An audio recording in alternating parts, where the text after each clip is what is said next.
ঢাকা ৬ আসনের বিএনপি মনোনীত প্রার্থী ইশরাক হোসেন বলেছেন, শহীদদের রক্তের বিনিময়ে অর্জিত স্বাধীন বাংলাদেশে গণতন্ত্র পুনঃপ্রতিষ্ঠার লড়াই এখনও শেষ হয়নি।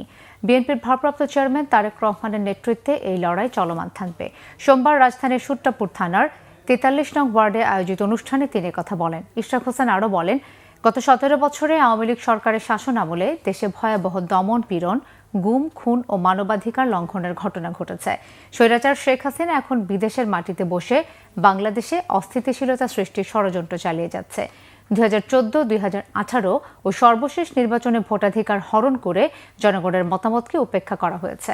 আগামী ২৫ ডিসেম্বর তারেক রহমানের বাংলাদেশ প্রত্যাবর্তনকে গণতন্ত্র পুনরুদ্ধারের ক্ষেত্রে একটি গুরুত্বপূর্ণ অধ্যায় হিসেবে উল্লেখ করেন ঢাকা ৬ আসনের বিএনপি মনোনীত প্রার্থী ইশরাক হোসেন।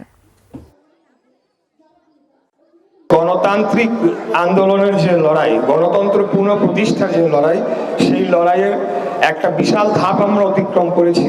তবে ষড়যন্ত্র এখনো শেষ হয়ে যায় নাই।